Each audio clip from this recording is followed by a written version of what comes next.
Welcome, welcome, welcome. We are here, Black Lion After Hours. Shan Ferdinand, Carrie Ferdinand, and our special guest, Willard Maxwell. We're here talking politics, city council, entrepreneurship, real estate, all of that. So stay tuned.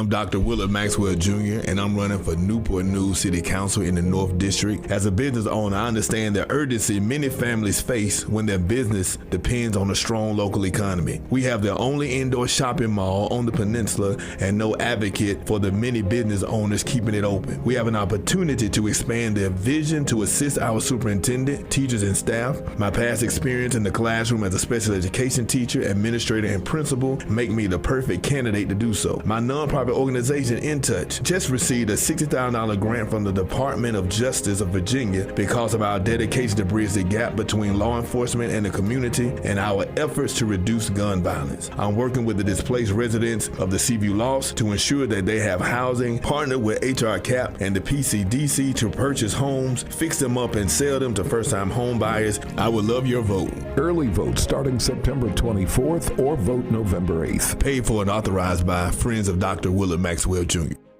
Well, welcome back. We have Pastor Willard Maxwell, or Dr. Willard Maxwell. Say, man, Willard Maxwell, so we good. Here with us today. We're talking a number of things. Dr. Willard Maxwell is running for city council. Yes, ma'am. He's a real estate broker. He's an author, an entrepreneur, a doctor, a lawyer, pediatrician, all of that. Hey, listen, just for the people, just go ahead and shout out everything that you do. Man, that's a lot. So I'm good, man. It was funny because last night I was at the city council meeting when Sharon Scott was advocating for our swimming pool in the north, because, you know, there's one in the south and central, where they say it's not one in central because they changed the lines, but still a lot of us can't go there. I can't hardly get in there. You got to pay a fee to swim in there. But so she was advocating for the swimming pool that she's been trying to get, I guess, since 2002. And she went in hard, and we got it. But I was one of the speakers. Awesome. I was one of the speakers there, and I said, yeah, because we need the swimming pool because it's good for exercise for old school people, because, you know, the low impact and it's not bad on your joints. You can exercise in the swimming pool your whole life, you know, teach kids how to swim. And I told them, because I'm a former a lifeguard. So here we go. Here we go. I saw your post. And a choir director, right? And so she was like, so Tina Vick was like, man, what is it that you don't do? I guess you wanted to call me Amon. But I mean, right now, you know, I'm a pastor. I'm a real estate broker. So, you know. So let's back up. You're pastor where? Because there's some people that's listening. Oh, yeah, you're right. I'm pastor at New Beach Grove Baptist Church, you know. I'm a real estate broker and owner of Maxwell Realty, LLC. Been doing that for 20-some years, 23, 24 years. Most of it was in Atlanta, but I started one here in 2020, somewhere like that. But been having a good time here. I'm on the Planning Commission, Board of Review for the Real Estate Assessor's Office, and former NAACP president for Newport News. And anyway, it's a lot of stuff. Bro, how long you been here? Because it sounds like you've been here forever. I've been here 11 years, and it's funny because some people say, well, how can you do all that stuff? How do you have time for anything? It's all about leadership. It's all about leadership. I don't manage or I don't lead programs or projects. I lead people. And so I don't go put out all my signs for politics. I don't collect all the items when we send stuff to Haiti or Puerto Rico or whoever is in trouble. In fact, you can bring your items to help us help Puerto Rico from 9 to 5 to New Beach Grove Baptist Church, 361 Beachmont Drive, and Newport News, because we want to make sure that we take care of our brothers and sisters who are suffering over there. We're going to collect as many items as we can. I don't have a cutoff date yet, but Monday through Friday, 9 to 5, you can drop any items off to help our peoples in Puerto Rico. Cleaning supplies, diapers, baby formula. We don't need any water this time because we're going to fly on the plane. We don't want to wait. Plus, they have water. We would need newer, gently used children clothes, adult clothes. We just need to help our people. And you can go to my Instagram page at willard.maxwell, and you'll be able to see the information that we're about to put out on how you can bring items to help these people in need. But the thing about it is I don't manage all this stuff. I got people from other churches and other organizations that help run it. So when people say, are you too busy? Nah, Jesus didn't go get people that weren't doing anything. He went and got Peter, who was, a fisherman. He went and got, he went and got Matthew, a tax collector. He went and got all different types of people that were really working. So my thing is, would you want someone who only shows up for elections, or do you want someone who's always showing up in the community? We're gonna get into that. All right. I'm just saying. You said I'm just going through. I'm going through. Listen. All right. So that's the church aspect of it, right? So let's talk about your real estate company. Real estate. Well, Maxwell Realty. I've been a real estate agent since 1997, and I started Maxwell Realty in 2000. So it's been a minute. Wow. Man, what is years? 22? 22. Goodness gracious. Time flies. I'm so young. You still started when I was, because I remember when I first met you, you showed me your first card. Man, I found that thing, man. It's so old. Somebody had found it and mailed it to me, man. I was like, get out of here. I don't know if I still have it or not, but that was an old school pick, man. But it's wonderful. I love helping people purchase homes. I love helping them invest. I love teaching them about investing, because a lot of people think that they need to have a lot of money to invest. But teaching about subject twos, how to buy homes without even taking on a mortgage, just giving the seller a little bit of money or whatever you all negotiate, and taking over their note, and putting the deed in your name, and making sure that that allow you to be the one who files the taxes to get your write-off. So teach them how to work together, because long as you put it in writing, I know you love your friend, but put it in writing how you all gonna split that money and what you gonna do. Listen, that's important. Yeah. That's very important. Yes. A partnership will break down in a heartbeat over some cash. Exactly. And you got to write it all out. Your mama leave you over some cash. Hey, what? Sure will. So at the end of the day, we teach them how to put those particular deals together. We have something we call investor masterminds, where we teach individuals how to invest and how to buy properties, and I kind of walk them through the process. So we always want to empower the people, especially our people, to learn them how to curate wealth through real estate, because minorities, Black people especially, we own houses at the same percentage that we own in 1968. That's a fact. When 2008 hit and the economy went down, I know we had a Black president, but sometimes they do the David Copperfield thing on one hand and killing you on the other hand, because of all those crooked mortgages that they had with all those balloon note payments that put people in a bind. They put all this money down, then they paid in 5 years. They want all of it due, and they don't know how to refinance it into someone else. Yeah. And then they take the money. Then the bank takes the home. It was a lot of predatory lending going on around that time. And so we want to make sure that we help individuals, empower them to purchase homes, because that's the easiest way to curate wealth for your family. Absolutely. So when it comes to buying property, I hear a lot of people, we just had a deep podcast last night about this, about people buying property, but they're scared to buy property today because rates going up. What do you say to that? I say I'm never scared to buy properties. Amen. Because it's going to go up. You're not scared to buy Jordans. That's true. You're not scared. You're not scared to go to wigs, handbags, and shoes. You ain't scared to go to Nordstrom's. You know what I'm saying? So if you're not scared to go to Walmart. So at the end of the day, don't be scared to buy properties. It's just you need to find a professional like myself or my dude, and get and walk through the process, because you still can find deals. Some people just like, hey, I'm ready to get rid of this house. I still try to get them a fair price, but you can still get things below market value. And at the end of the day, even if the interest rate is higher, you just have to charge a higher rental rate. You still make your money back if you're buying to invest. Me, I like renting houses more than I like flipping houses, because I don't like the capital gains. Those taxes. Talk to him. When you buy a home, if you sell a home in 365 days or less, you get taxed 30%. Right? And now if you wait to 366 days or more, you get taxed 15%. Now there's also something called a 1031 tax exchange. And see, you came in here getting deep today, didn't you? Okay, I'm in real estate. I'm in your vibe. Okay, let's go. I'm on your vibe. So you can do something called a 1031 tax exchange. So say if you're selling a house, say you sold a house, you bought a house for 100, you sold it for 150. Let's just say you ain't had no closing costs or nothing. Just say you made $50,000 off that house, which means Uncle Sam, if you bought it in less than a year, Uncle Sam want 3 times they want $15,000 of your money.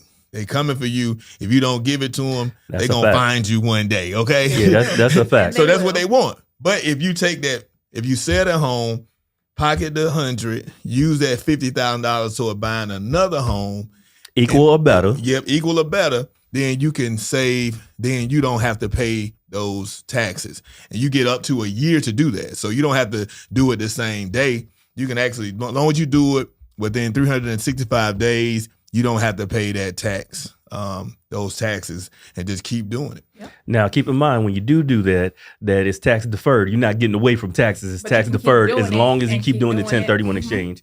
Keep on doing it, because I don't want to pay you nothing, Uncle. Right. Uncle, I don't want to give you none of my money. We call him Uncle Sugar. Uncle Sugar. Yeah, in the military, we call him Uncle Sugar. Well, Uncle Sugar give you money. It's Sugar Daddy, right? Well, Uncle Sugar, Uncle Salt. Uncle Vinegar. All right, so so that's good information as far as coming from an agent standpoint, even a broker standpoint. But what are your challenges as a broker owner? Because a lot of people say they're a broker, a lot of people said they're their agent, and a lot of people said they're running their own business. And because they're a 1099, to some aspect they are, but there's a different level of stress when it comes to being a broker. You really owner. own it, right? Some people say they brokers and they associate brokers. Right. I know what you're saying. Right. He throwing shade on the light. just a little bit. He got the diplomatic shade. You need to be my political advisor. You know how this throw this shade real, but I'm just gonna throw it in your face. Some folks say they brokers, but they're not. It's a diplomatic shade. So it's a diplomatic shade. So I'll be the non-politician. I'll let you be the politician today. No, seriously, it is different, man. So let me tell a story, man. Neil, you my dude. I apologize. This is my brother, Neil. So my brother, Neil, he worked for me. Now, I gave him, like when I started my people off, I started them out at 70% split. Back in the day, I started off at 60. And then as you sell, you go up. Because the more you sell, the more you probably don't need me, because now you get more experience. Exactly. Because really what you're doing is you paying me for my time, because I got to walk you through everything. Handhold. Right, exactly. Teach you how to market. I'm giving you 70%. You start off at 70-30, right? But my brother Neil, because he's my brother, I would give him 80% just because he's my brother. Mm-hmm. So then when I moved up here, the brother he said he want 100%. I'm like, dude, I'm already losing money with you giving you 80%.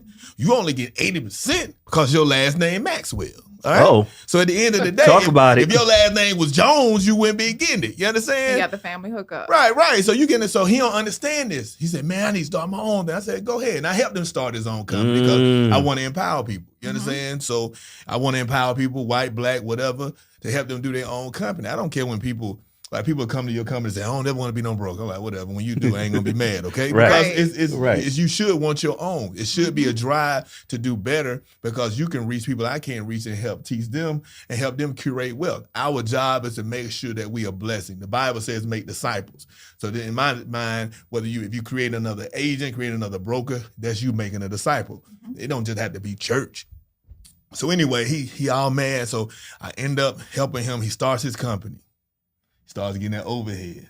Starts seeing what it costs. See here, the light bills. Yes. The MLS fee. The realtor fee. What? And see here, at least in Virginia, your agent pay their own fees. Right. In Atlanta and Georgia, you pay their fee and they pay you back. So you got all the pressure in Georgia. So then when he didn't even have an agent, man, he called me for 2-3 straight weeks. Man, I'm sorry, man. I feel you, man. Right, man. I see why, man. Thank you for giving me 80%. I know I was, because he wasn't selling that much volume.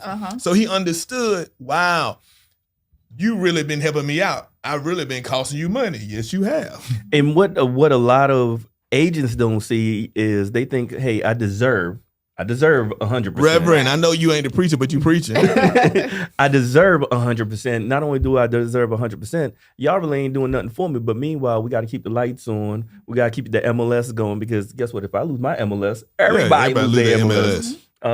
We have a place for you to meet clients. You don't have that, because if you did, you'd be meeting them at Panera Bread, or you wouldn't be here. Right. We'll throw you leads. You got copy machine. Yeah, I try to give you leads because, like you said, I'm busy. So what am I doing? I'm sending my agents leads, and with me, I skid them, man, just to be like, man, what? You found the house and you got them a renter, man. Like Justin, he be hyped, man. So he I don't realize what I be doing. He's like, and you did this, man. Oh, she mad, and you gave her this person. Like I've given agents when you give, when you give, they throw it back in your face. Wow, it's wild, man. But I do have some great agents with me. And shout them out. But I do have some great agents with me. I do. Miss Cindy, she's dope. Miss Tawana, she's dope. Miss Ayana, she's dope. Miss Ann, she's dope. So it's we're having a great time over at Maxwell Realty. So if you want to be an agent, if you get tired of lying, no, I'm just messing with you. No, I don't do that. Nah, but anyway, listen. So you got two good brokers, so you can go work for the Black Lion. Even if you white, you can come. I know it say Black Lion, but you know what I'm saying? Don't let the name throw you off. Don't let the name fool you. You know what I'm saying? Like y'all got white chocolate. They white chocolate. They let you go. They white chocolate, Black Lion. And then Maxwell Realty, because we always welcome agents, even if they're new agents, because we know we got to train you and teach you. But we accept experienced agents as well, because we just want to make sure we either help you get on a level and raise your level. Either way, we want to raise your level. Whether you're experienced, we want to take you to a new level. And whether you are novice, we want to make sure we get you on the level that you can curate wealth for yourself and your family. So I just want to tell a quick story because there was a time where they being the industry, tried to put us against each other, right? Because I had a real estate team right before I started my brokerage. People found out, I was like, hey, do you know there's another broker, Maxwell Realty? He has the same amount of agents you have on your team, and, he might be cutting into your profit. And I said, really? And, I had a conversation with my team, and I said, you know what, let me go over there and introduce myself to the brother. And I walked right into his office. We sat down, and it was the most welcoming conversation. We sat there, we laughed, we joked, and it was a great time. So listen, there's nothing better than brothers coming together or people coming together to have a good time and building together, because there's too many of us that are crabs in a bucket. No, I'm preaching. There's too many of us crabs in a bucket. And I just recently started saying this, right? So here comes some more shade. I'm about to brief you. Go ahead, man. All right. So I tried to be friendly, but now you made me competition, and that's all right. All right. So for the ones that are friendly, we're always going to be friends. The ones that became competition, we're the lions. We're not the gazelles. I'm looking straight at the camera when I said that too. All right. Gotcha. So with that being said, hey, listen, I appreciate the friendship and the open arms, and even sitting down and explaining things to me, telling me where to go, who to talk to, and explaining to me why you do the things you do, because there's a different pressure being the owner than somebody that's in a system that mastered their system. So I appreciate your help.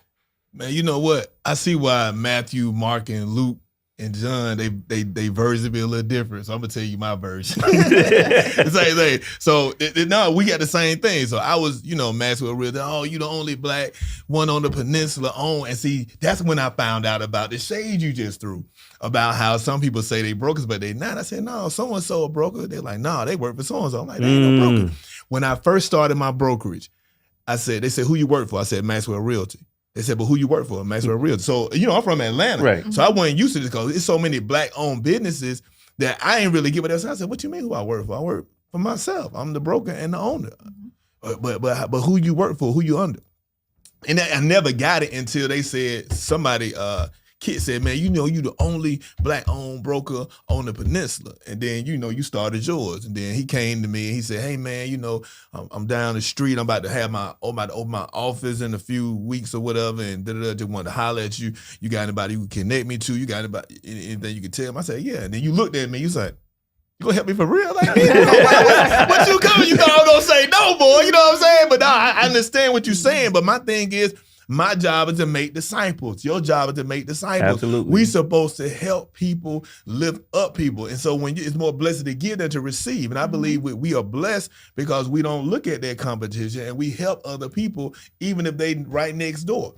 If you look at Burger King, one time Burger King or McDonald's, I don't remember, one of them ran out of ketchup. And I went to one, you know what? It definitely had to be McDonald's because I hate Burger King. So shout out McDonald's. So I went to McDonald's. It was a long time ago. I try not to eat it unless it's just the middle of the night and I'm just whatever. So They had Burger King ketchup. I'm like, man, why y'all Burger King? They said, man, we ran out of ketchup. We do that all the time. And sometimes they'll bring us ketchup. Sometimes we'll bring them ketchup. They in competition with each other, yet they helping each other out. Mm-hmm. Ain't that crazy? Listen, I always tell people, Wendy's never minds when McDonald's opens up across the street. McDonald's never cares that it's a Burger King. Never. Because we have our own different clients. We have a different way of doing things. We have different systems. So for anybody that knows, we are right down the street from each other. So listen, it doesn't matter, Maxwell Realty, Black Lion, or any other real estate company. As long as they're there to teach and help, go to them. Well, I'm going to just say this. As long as it's Black Lion or Maxwell Realty. I ain't trying to see you everywhere. You know what I'm saying? Listen, we're hiring brokers too. Yeah. So if you're a broker and you're not an owner, we hiring. Yeah, exactly. You can be an associate broker. Call yourself whatever you want to call yourself. But we know what you are. So we talked about real estate. I want to talk about your run for city council. Yes. But before we get into that, can you talk a little bit about your book, Leadership Growth? Well, yes, Leadership Growth, the Power and the Pain.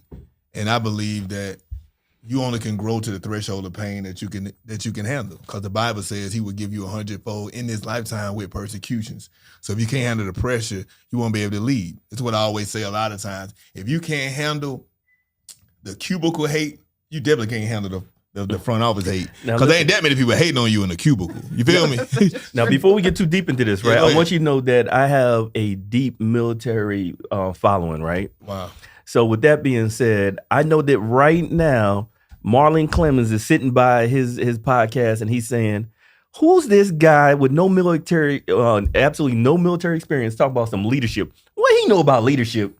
So please expound. So Marlon Clemens, I said your name, Marlon Clemens, because he's going to be the guy to call me and ask me, how's this guy going to talk about leadership? Ain't been in the military. I don't need to be in the military to be a leader. Speak. Right, because at the end of the day, leaders are born and you curate and help polish the leadership skill that you have. And so my thing is with leaders, first of all, this is the thing, you got to be ready to change if you want to grow. I would say growth equals change equals loss equals pain. So what? Growth equals pain. It's going to hurt to grow because when you grow, you have to give up something. When you grow, you got to let go of some people. When you grow, you got to let go of some things because you can't go to the man. When I was walking up Kilimanjaro, right? Mm-hmm. Lord have mercy. I was going fast. Ooh, I was killing it. Kilimanjaro. I was killing it. Right. Walking up the mountain, the highest mountain in Africa. Right? So not a No, I'm walking up the mountain. Now, I ain't doing like our white friends with the little scalpels. We walking up the mountain. Now, if you fall, it's going to hurt. And you might not make it because it was one side that you look down. I was breathing real hard because one step to the wrong side, it's a wrap. You understand? But, we walking up the mountain. When I get to 10,000 feet, I'm killing it. I'm killing it all the way to 10,000. When we started going to 12,000 feet, I started walking slower. So I was in the front. Then I started falling to the back. The people from California, the people from Colorado, the people from Denver, whatever, they're ones who were used to that high elevation. Then they started walking better than me. Faster than me, whether they were fat, skinny, short, whatever. So then I have to start taking this stuff off. Like, man, I can't, look, either I'm going to hold my phone or my GoPro. One of them got to go. Let me take the GoPro off. Hey, take this. Because we had the porters and stuff. Oh, Lord, let me take this off. Oh, I can't carry it. Man, I know I had all this food last time. I ain't going to put all this food in my bag this time. And so I had to keep letting some stuff go because the higher I got, the thinner the air was. Right. The higher the altitude, the thinner the air. Talk about it. And so the higher you go and the more you elevate, the less people and things you can carry with you. Absolutely. As a leader, you're going to have to say no far more than you say yes, because narrow is the road to success, wide is the road to destruction. You have to be focused. You have to have a vision. You have to know exactly where you're going. Just like you said, everybody not for Black Lion Realty, everybody not for Maxwell Realty, because we reach a certain type of people because we understand what our brand is. And when you're a leader, when you're a visionary, you have to learn how to say no. You have to learn how to first follow, though. That's why even I have a military or not, I know how to submit. You can't lead until you learn how to follow. Right? If you're going to kick up at the leadership above you, God can't trust you to elevate, because if you're going to kick Talk at the about leadership, of course you're going to step on the people below you. Talk about so it. God cannot elevate you into leadership until you first learn how to follow and submit. Then he can trust you. Until you're faithful to another man's or woman's vision, God won't give you your own. So how I become a leader without being in the military, because God made me a leader. God called me to be a leader. God trained me to be a leader. And I learned how to submit to leadership. I still submit to people. I still call on Bishop Courtney Macbeth. I still call on Bishop Paul Morton. I still call on Dr. E. Dewey Smith. I still call on people who do things better than me, bigger than me, have more experience than I do, to make sure that I continue to be safe as a leader and continue to grow so I can help grow my people. Now that's big. And in the midst of saying no, because you have to say no to accept some things, right? And a lot of people don't understand, when you say yes, you're saying no to so many other things. And a lot of times when you say yes, you're wasting your time out there. You get out there, you don't get all the facts, and you're like, man, I got so much to do, which means you're doing nothing. You can't get that time back. And I even noticed that even more with campaigning. Because campaign manager want you to go here, want you to go there. And I'm like, And I started being tired, which I still have to go more places, but I have to go where the Spirit leads me. So I still pray, right? I still go to school. I'm educated. I have a doctorate degree, but I still know how Paul said he was the most educated apostle ever, the most successful apostle ever. But he said, even though he knew all this education, he said, I know Epicureanism, I know Stoic, I know all these different philosophies, but I still know a more excellent way. So I still had to depend on God to lead me where I need to go. So although I still go to a lot of places, I only go where I feel like God is telling me to go, because it's too many places to be. You never will get your time back. If I give you 60 seconds of my time, I might change the whole trajectory of my day. That's true. I give you 60 seconds and then you got this problem. I keep talking. That's why, like, when I get ready to preach and people come to me, I don't talk to people before I preach. I talk to you after, because you start bringing me your problems, you're going to start having that saturated in my mind, and people are trying to catch me. I'm like, why are you trying to catch me before I even get up and get a word? The word was going to help you, not me. You understand? So my thing, I had to learn how to guard my space and my time, because if I give you 60 seconds, it might turn into 5 minutes. It might turn into an hour. So you're right. When you say yes, you say no to so many different things, because you never going to get that time back. Hey, listen, I want y'all to know Brother Maxwell is so busy that he doesn't even text. He does the voice. First time I ever see somebody do that, they send you a voice message. Justin, you shaking your head. You don't know. He doesn't even text. That's when you know a joker's busy, when he only had time to do this. I was driving, man. I be driving. So, see, you androids don't understand this. I'm sorry about androidians. I still want your vote. But I'm sorry you don't understand it. I know y'all got to do the voice notes and all that. I got that app just for you. But on the iPhone, you can just tap where the text message is and leave a voice text. And so when I'm driving and I don't want to be, I don't want to put people in danger their lives. So I send a voice note. So anyway, but you only can do that with the iPhone. Sorry, Androids. Come join the winning team. No, I like the title of the book, Leadership Growth, the Power and the Pain. Because too often people look up at leaders and they're like, hey, I want to be like this person. I want to be where they are. But they don't realize the pain that person had to go through, the trials that they go through to get to where they are. So I like that. Well, thank you so much. Mm-hmm. Yeah, because it's definitely taxing when you leading people, period. You look at Moses, he had a breakdown. He was leading people out of Egypt, right? Leading them out of Egypt. A pillar of cloud by day, a pillar of fire by night. All this stuff. He done turned the water in the blood. He done made locusts come. He done made lice and stuff come. He done made frog. All these different things that happen. He done separate the Red Sea by saying, hey, hold the staff up. And on the way, he have a nervous breakdown. Like, man, I'm tired, God. Just kill me. I'm tired of these folks. They getting on my nerves. Just kill me. And he don't even feel favored at this time, because people will weigh you down. And this is what you have to understand. You got to concentrate. I don't know how many people believe, but this is my template of my belief.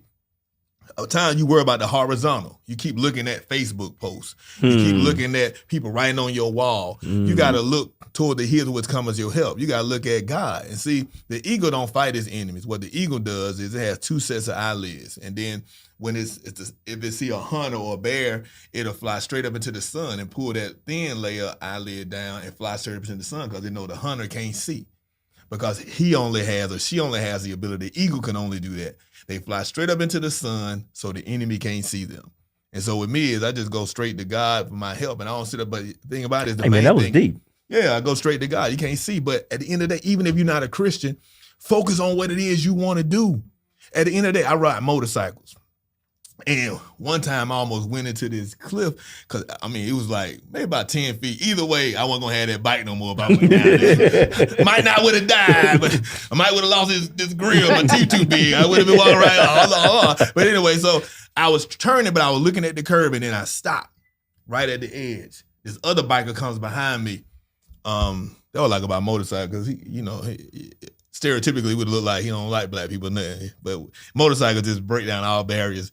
He said, "Man, you okay?" I said, "Yeah." So he says, "Look, you can't look at where you don't want to go. Facts. The motorcycle gonna follow your head. Mm-hmm. So if you look through the curve, you'll make it. Now you might not make it if you don't look enough, but you definitely ain't gonna make it if you look at where you don't want to be." And that's how it is with life. Wherever you give your attention to, that's what's going. Don't let them distract you. I tell my people at church, hold the line. That means when you get these text messages, when you get these calls, ignore them. All you need to do is focus on your vision. The best revenge you will get with your haters is being successful. Stop looking at all these distractions. Who cares? I remember one time on this mission trip, my dude, and Reverend Guns was working me to death. I ain't never going on mission trip with him no more. Man, he working me to death, man. And so I was tired. This lady kept talking about me. So one night, he wanted me to preach. So I preached, and I guess the lady liked the word. I ain't know you was a pastor, because I don't go around saying I'm a pastor. I ain't know you was a pastor. I thought you was just Reverend Guns flunky. Why you didn't never correct me? I said, because I ain't care what you thought. Your thought of me is no consequence. Facts. Your thought of me is not going to change the fabric or the character of who I am. So why would I waste time trying to rebuttal you when I ain't going to change who I am? That's a waste of time. You understand? So I appreciate you feeling like you need to give me respect, but you should have given respect anyway, no matter what I am. Whether I'm a preacher, a bishop, or a peasant, they too or a busy custodian. looking at position. Right. That's what it is. Right. And they saw me doing all this stuff Guns were telling me to do, but he was in charge. And even though I'm a pastor, even though my church probably the same size, maybe even bigger than his, at the end of the day, it was his ministry, so I submitted. It did not matter what my position was. I was not in charge, and that's how leaders lead. Mm-hmm. You cannot lead until you first learn how to follow. And when my people saw me following him like that made them submit even more, because they said, man, even pastor follow. So when they see me knowing how to follow, when I tell them to do something, it's easy for them to submit because they see I submit to other people as well. So I want to go back to the motorcycle analogy. Yeah. I tend to ride a little bit from time to time. Yeah. All right. So another part of that analogy is not only keep your eyes on where you want to go, your eyes have to keep training to keep going around. They have to keep moving around that curve, because a lot of times you look at one spot, bike stands up, and then you got to train your eyes somewhere else, and bike stands up again. So the bike is doing this the whole time through the curve, right? But now if you train your eyes to keep going around the curve, that means the eyes have to constantly keep moving. That means the bike is going to keep the same lean, right? Now, what does that mean? That means once you hit that goal, you got to keep going. You got to look past the first goal, past the next one, and just keep going. Keep knocking down those barriers. So I like the motorcycle analogy, but let's take another level and just keep moving forward. We're going to help you out. The bike won't stand there when you keep looking around the curve. That's you. No, so if you know what I'm saying, right? Yeah. Keep looking. I'm just trying to make sure we help both. It ain't gonna stand back up. If my dude stop looking at the other side of the curve, it's gonna stay leaning. But I got you, though. Right. Yeah. So I do that job. So like when I first started riding again, because I don't ride in the wintertime. People say ain't no true rider. Man, if it's cold, I ain't going out there. Listen, a true rider is when you throw your leg over that seat. That's a true rider. So when you ride, you ride. What kind of bikes y'all got? Me, I got a Kawasaki. I have a 1400. 1400 X. ZZXR or yeah. I got the ZXR. 1400, the fastest one. So people be pulling up beside me. It's crazy. I don't even be knowing how. Is it the police version or is it the regular version? Oh, it would beat anybody. If okay, they so know you have how to ride. You have the ZXR. Right. That's okay. It. That's it. Thank the you, ZX14. I got you. And I always call me, man. What I get? I just saw it and it looked good. I want that, right? I ain't even know what I was buying. It just looked good. So I'm like, I'm gonna go I want that one right there. And so people will pull up beside me and say, man, I'll race you, man. Let's race. I'm like, I'm gonna beat you because mine's souped up. I said, dude, you gonna beat me on this bike. You'll beat me up on your bike because I ain't racing you. I ain't trying to do all that. I ain't trying to do reckless things. Now, faith and recklessness kind of look the same, but when you know what God telling you to do, is really not reckless. Because some people say, man, why you running, man? You risking your brand. You go out here and you lose. Then at the end of the day, man, you got too much to lose for that. But when God tell you to do something, you just got to do it. So listen, so I ride a Harley Street Glide. My wife, old school. You ready? Listen, how old are you, man? Man, I'm 46 as of today. You younger than me, man. You can't have that yet. Listen. So I was the reckless guy that you're talking about. I started riding in Germany really hard with no speed limits and all that other stuff. Oh, dude, with no helmet. You had a helmet on. Yeah, we had helmets. Okay. You know, so I've seen what it looks like to tap those bikes out. You know, Johannes courts. Going down to Johannes Rink and all those other things, you know, track days. I was the guy. So you give me a little piece of speed, I'm going to take it. I got you. Now I see why your bike stand up. You riding old school already. I got it. I got it. I got to slow down. Throwing his leg up. I knew he had a Harley when he said throw his leg. I can't throw my leg nowhere unless I'm going to crash. No. But I want to touch on something you just said about protecting your brand by actually running it if you lose. So I'm not going to call any names. I'll let you do the name calling when it comes to the politics side of it. But I would tell you that I went to a barbecue or a cookout, and brother told me that I asked him, because it's not important to me what you do when you win, right? What happens if you lose? Are you going to still help the community? Are you still going to be in the community? Are you still going to help? Because winning or losing shouldn't dictate if you're going to help or not, right? You are a servant of the community no matter what. Brother told me he was going to get married, and that was it. I know what you're talking about. That was it. I ain't going to say no names. Right. We ain't going to say no names, but you lost my vote that moment. Right. Before we get too deep into I'm busy. I'm in my shade. Hold on.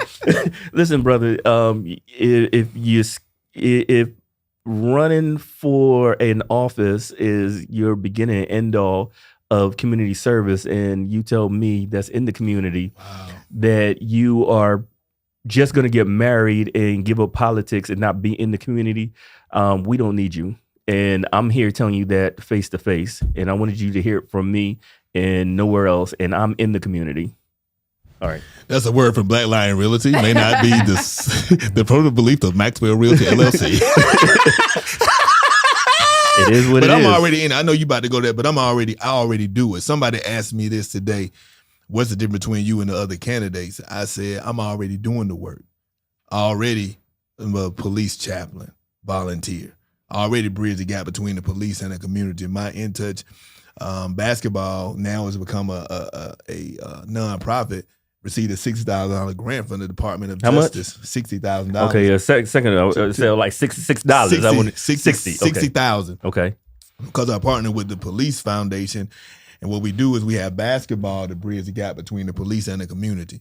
So the Department of Justice said, man, you know what? This really does work. In fact, one of my favorite testimonies from this cop that said, man, Maxwell, this guy kept saying, coach. And he said, I kept looking around like, man, will somebody answer this guy? Because you know how people just be calling. He be like, man, girl, answer him. So he said, I turned around and he was talking to me. He said, coach. And he said, man, he was looking at me like a human and not a cop. And that's what I want to create, because I want the cops to be extending their hand and not their gun to my community.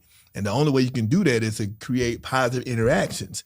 Because if the only time you see a certain demographic is because you go into a crime, it's easy for you to dehumanize. Yep. And anytime you see the police is when you're arresting your mama, your daddy, your cousin, it's easy to dehumanize them. So you want to make sure you create some positive interactions to get the people together and just have some fun. And so I'm proud of that. And so now we used to only have it in the summertime. Now it's all year round to make sure that we always keep those interactions going. But I can see her looking at her time. I'm be quiet. Go ahead. Oh, no. Sorry. See, only wives, they know how to do that. Yeah. You know what I'm saying? Yeah. Can you tell, going back to the book, can you tell us where you can get, where people can get your book? Oh, you are awesome. You can go to WillardMaxwell.org. WillardMaxwell.org, and it's right on the front page. You can click on it. and pay and order it. Or you can even go to my Cash App and just send the $20 and just say, hey, I'm doing this for my book. You can go to # Maxwell and just say, hey, I'm ordering a leadership book and send me your address and I'll ship it to you. Or you can go by New Beach Grove, 361 Beachmont Drive in Newport News, and we have copies of it there. I don't have it on Amazon yet because my publisher, they advised me, the lady that helped me get it published, she said, look, exhaust your inner circle and your circle of influence first, because Amazon, is going to tax you. But I do have testimonies. Bishop Paul Morton wrote my foreword. He loves the book. He's going to help me do a tour on the book, which is, I'm just ecstatic about that. He loved the book. I had a young lady, one of the first ladies in the city, she called me, man, chapter 2 helped me. Chapter 2 helped me so much. And it's about the type of leader God chooses. And this book is good for Christians, non-Christians, about leaders, period. And what God chooses, God doesn't call to qualify. He qualifies to call. And so a lot of times we look at all our shortcomings, we look at our resources, I'm sure both of us probably like, man, I'm going to pay for all this stuff. But then once you step out there, God begins to take care of it. When you step out on faith, now you do have to have a plan, write the vision out and make it plain, but have enough flexibility to let God guide you the rest of the way. But anyway, you can get it on willardmaxwell.org, or like I said, you can go to my Cash App and tell me what you're doing. The book is $20, free shipping, and we'll ship it out to you. So do you have an audio version? I don't have an audio version yet, but you're the second person asking me that, so I'm going to go ahead and get one done. Because it doesn't cost that much to do it. I may do it myself. Yeah, I was about to ask, are you going to narrate it? I might get Doc Christian to do it. His voice sounds better. Yes. So I'm gonna tell you, I feel like when the authors do it, it comes with a little bit more flair. So I'm not gonna shout anybody out that I don't know personally, but I read a book, and because it was his book, he was able to stop and break down certain points himself, and I thought that was very interesting. All right, I'm gonna do that. That was very good, because I personally don't have time to sit up there and crack open a book, because I'll leave the book somewhere and I get up frustrated. But as soon as I get in the car, I throw on the audio. That's what I do. So I got you. I'm going to do one. And then I got the live interviews, because in the appendix, I have an interview with Ernest Pugh. I have an interview with Dr. Bowen. I have an interview with Dr. Antipas Harris. And so I'll put that in there too, the audio part of it. Okay. Now let's jump into your run for city council. Get out of here. Talk to us a little bit about that. Well, I'm running for Newport News City Council North, and I'm doing it mostly because I want to make sure I'm able to take care of the people more. Sharon Scott, I got to give her a shout out. She advocated for the people last night to make sure that we got a pool.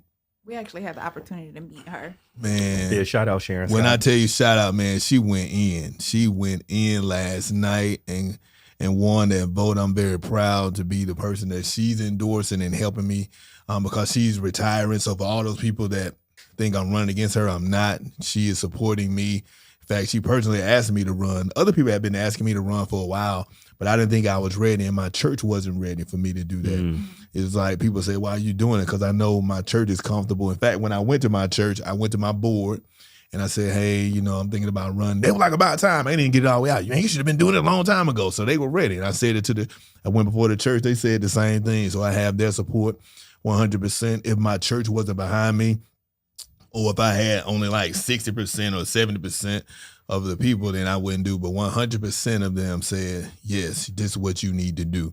And I didn't want to do anything without them because we already do the work in the community anyway. So when we didn't get Wegmans, in fact, Wegmans is the #1 grocery store chain in America, right? And Wegmans wanted to come here, but city council voted it down, which to me, I just didn't understand it. They said because the aeronautical people or the air commission would shut it down. Well, let them shut it down. You just say yes. So now Wegmans is not in Newport News. It's in Virginia Beach. And if Wegmans would have come here, that would have took our exit, Jefferson Avenue. Mm-hmm. We have an F on the Virginia Department of Transportation. The exit is an F. The proffers that Wegmans agreed to give us would have taken it from an F to a C. Like if you look at Tech Center has more traffic now, but you can get through that light in one cycle. It used to take 3 cycles before you could. Yeah, at least. Yeah, at least an F, like a grade, like F, like fail, F, like you failed. Like flunk. You're out of here. Right, F. So A, B, C, D, F. Okay. Yeah. So we have a F for that rating. We failed. We didn't pass. We didn't go to the next grade. We in 5th grade, 3, 4, 5 years in a row. Mm-hmm. Okay. So, but it would have went to a C with the proffers with Wegmans, but we voted it down. Now we always saying we need to attract more business. We need to learn how to attract, but we did attract that business, but we said no. Wegmans, when Wegmans comes into a neighborhood, it raises its value by 15 to 20%. Stop it. 15 to 20%. Now, some people would tell you that the residents didn't want it. At first, they didn't, but I was at all 3 meetings Wegmans had in them communities. Mm-hmm. And everyone, once they talked to them and told them exactly the Wegmans vision, they were all for it. Wegmans will pay you $30,000 to bag groceries, which means you don't even need a high school or college education to get a job. Up. Right. That's pretty good for right. So you're doing more than just bagging. I'm just saying you're getting bugged and stuff like that. The upper management get paid $70,000, $80,000 for managers. Now what we had, a shipyard, we had a police department, we have education. We don't have that many opportunities. Right. And when you have poverty, that breeds crime. When you are able to help people curate wealth for them and their families, now if you already have groceries, you don't need to break in my car to get yours. Right? Such is true. Right? If you already have furniture, you don't need to break in my house to get some. Mm-hmm. Right? I'm not saying that it's right to break in people's houses, but what I'm saying is when we don't create opportunities for wealth for people, then what you think you're going to have. So my thing is, as a public servant, you're supposed to be, for lack of a better term, pastoring your city. You're supposed to be creating opportunities for your constituents, for your citizens to earn wealth. You're supposed to be creating opportunities to make it a safer city. Partner with the police, help them with the community policing, help your school board. I'm a former special education teacher, administrator, and principal. I work closely with Dr. Parker. It was funny because yesterday he wanted to meet with the candidates through the planning commission that he has for the school improvement. And I said, wow, I'm be interviewing myself because I'm on that panel. You know what I'm saying? So it's just I'm already serving the community. So I don't believe that there's a better choice for me in this position. People ask why I didn't run for mayor. I wasn't ready to run for mayor. Sometimes people are not mature enough to know they're not ready for something. I'm mature enough to know what I'm not ready for. Why I didn't run years ago, I was not ready. I just got here. When I first arrived, they tried to do me like they did Dr. King when he first got to Birmingham, and they were like, oh, lead this. I wasn't ready for that. They wanted me to be the NAACP president back then. I had just gotten here. I said, I need a pastor first. I need to take care of my people.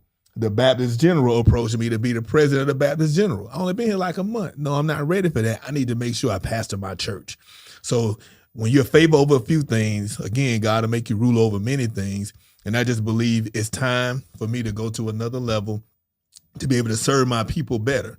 And my people, I say all people, black people, white people, Korean people, police people, educated people, uneducated people. So that's where I want to be. You see me working with the police. You see me working with the schools. You see me helping the people that's displaced in the Seaview lofts. You see me helping with economic development. So real quick, what board do you sit on? Because I have a story about that. It's the zoning. Which board did you sit on? I'm on the planning commission. So planning commission, there was, and just so the audience has an understanding that he's just not talking. You can look some of this stuff up because I'm one of those guys that I like to research and read, right? Yeah. So I pulled down the minutes. Read my book. What's the voice thing for? But go ahead. I just got your book. I just messing with you, man. Go ahead. I just got the book. You ain't had to put me on blast. I read the first. I read the preference. I got you, man. Appreciate you.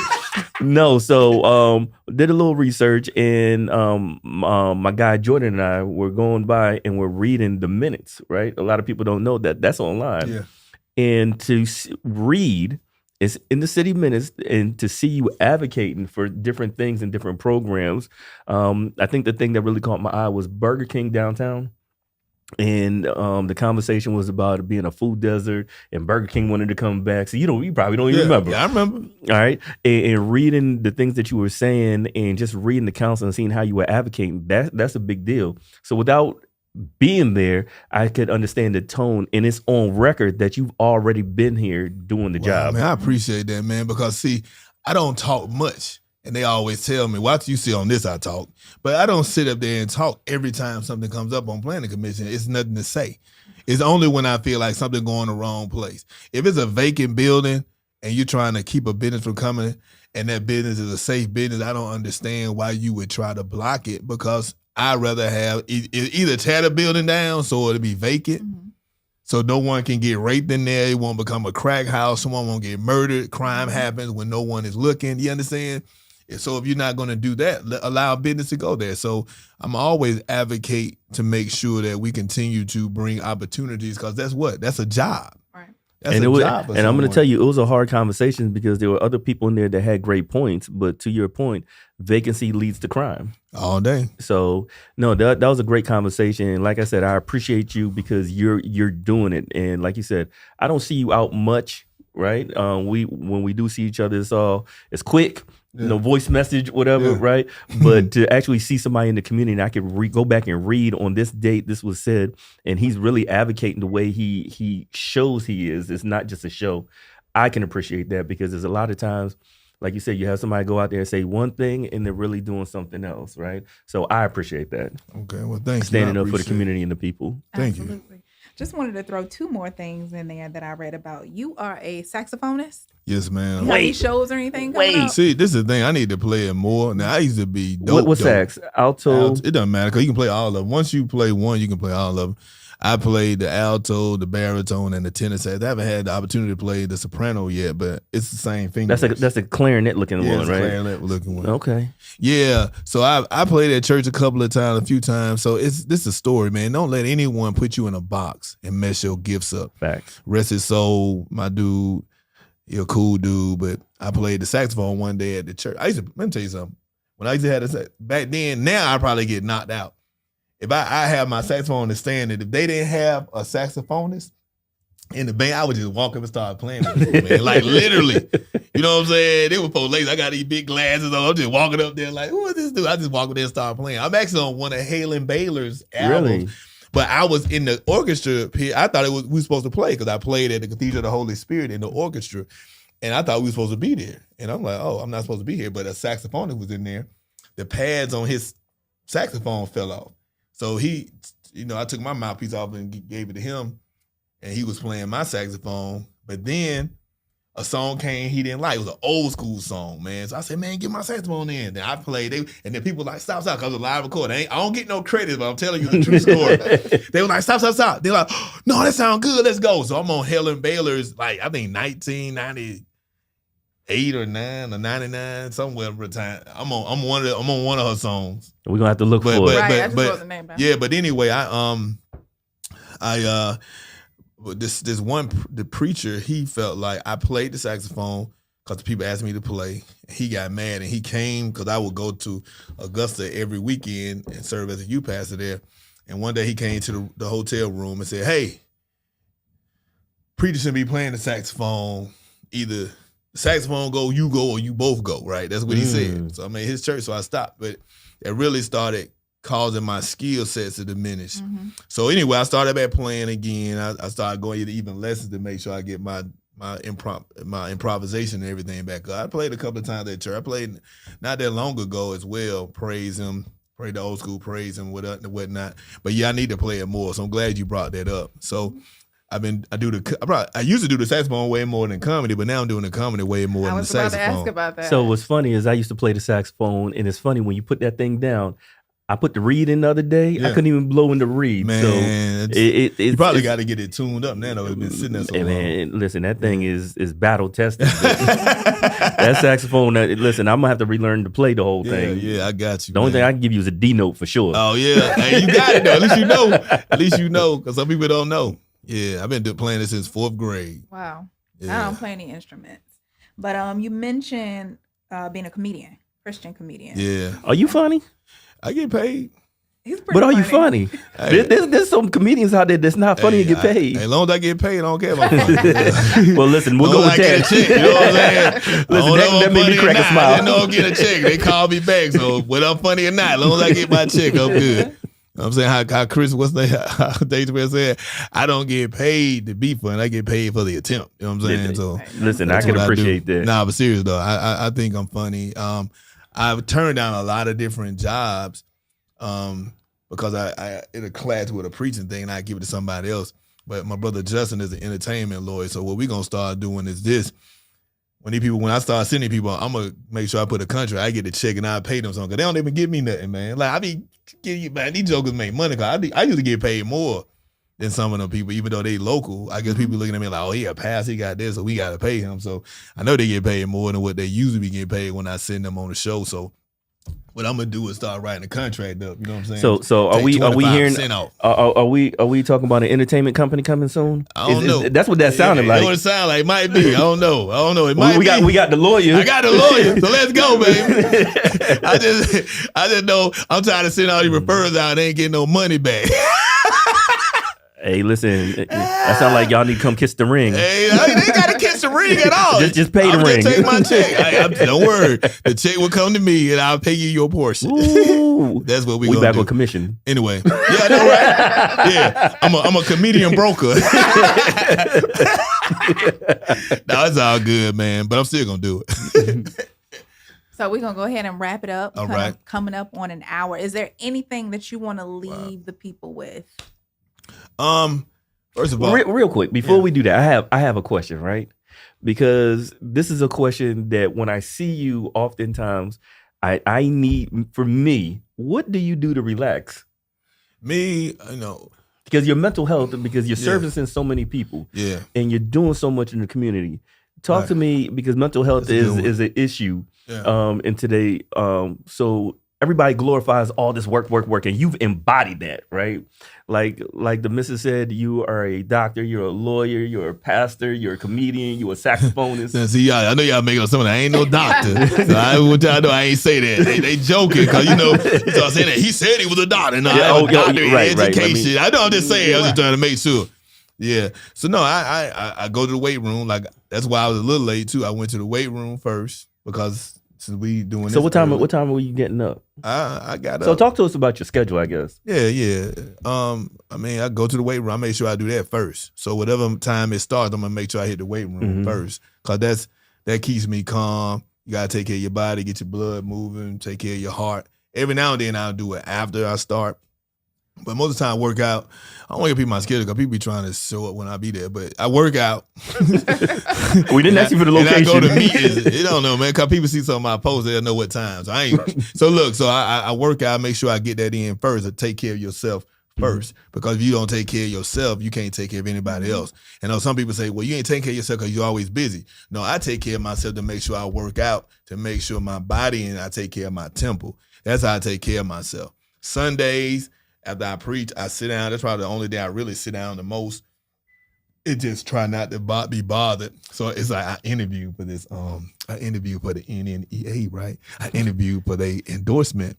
And Sunday, that ain't the best time for me to be interviewing. I had 2 sermons and stuff, but I was like, Sunday, I don't want to be bothered. So I let them know in the beginning, hey, I'm probably gonna ask you questions, great. But if they kind of dumb questions, I'm probably gonna have an attitude. And I did. So look, I think I answered the questions great. So on content, I probably got an A. On attitude, I probably got an F. So if they judge me on attitude, I'm definitely not gonna get that endorsement. But if they judge me on content, I'm okay. But no, I go to the weight room every now and then.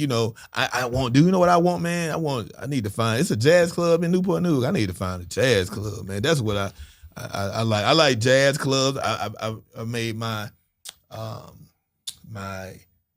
my porch used to be screening. I got it glassed in, this mirrored glass, so you can see out, you can't see in. I blacked out the ceilings, put the vents in there, and I made that like a little cigar lounge. Okay. So that's how I sit down and chill, you know what I'm saying? So I think Noor down on Mallory by Mango, they have a little jazz spot going on. I believe I'm so. gonna go check that out, because I gotta go up to Hampton today. I'm finna find that, because I like jazz and sitting down listening to jazz. Sometimes I just sit down and jam.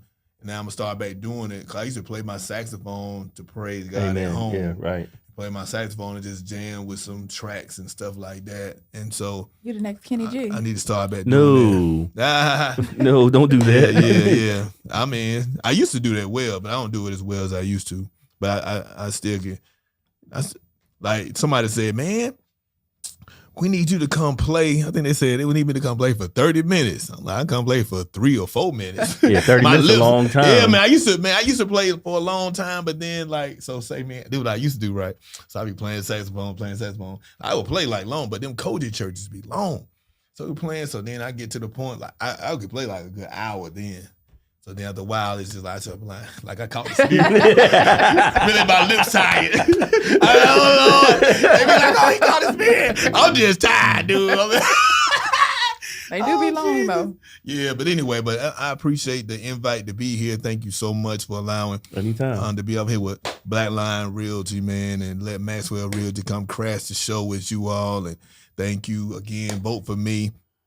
You can vote November the 8th, or you can vote early. Early voting has started. If you vote at the City Center early, Tuesday, Wednesday, and Thursdays, you can vote early there. And from 9 to 5, oh no, probably earlier than that. I don't know the time, but Tuesday, Wednesday, and Thursday, you can vote early. And downtown at City Hall, you can vote Monday through Friday. So I'm glad too I advocated for that. So last time we were looking to get 1 day. I'm like, man, how you just giving us 1 day? And so now I thought they gave us 2 days, but they gave us 3 days now. So praise God. I advocated for that last year. So I just want to end with something that Pastor Maxwell said that stuck out to me. He said that faith and recklessness may look the same, but when you have direction and guidance from God, it's not reckless. I thought that was pretty dope. Oh, thank That's you. my quote. But it was great having you. And Justin, we appreciate your time. Thank you for coming out. Hey, I want to shout out Justin because he came in here. He made us look good because this room wasn't set up right at all. Justin came in here, did his thing. So shout out to Justin. Yeah, Justin be handling it, man. Yeah. I hope the you Kennedy come back firm. And if you got $2 million, you can hire him. The Kennedy firm and run it down. And I sure hope you work for free sometime. That ain't gonna happen. Hope you pro guys bono. come back. Ain't no pro bono. And hang out with us sometime soon. And we are out. Thank you. This was awesome. Hello, my name is Dr. Willard Maxwell, and I'm running for Newport News City Council, where my motto is people over politics. I need your help to put me in office. I continue to work for the people. If you know me, you know I work with the Boys and Girls Club. We have the after-school program right here at our church. I'm a volunteer police chaplain, which means I'm definitely helping with public safety and making sure that we reduce gun violence. We've just received a $60,000 grant for my in-touch basketball tournament from the Department of Justice because that helps us to deter gun violence. So the Department of Justice is even helping me in order to make sure that we make the community safer. Continue to work with the school superintendent, but I need your help. I need your help to get in office, so I need any type of donation you can give. $10, $15, $1,000, $500, $2,000, $5,000. No gift is too big or too small. I need your help in order to be able to do what I need to do to get in the office to serve you better. I'm serving you now, but what I'm asking you is to help me extend my platform to become your next city councilman so that we can make a difference for Newport News and the surrounding cities.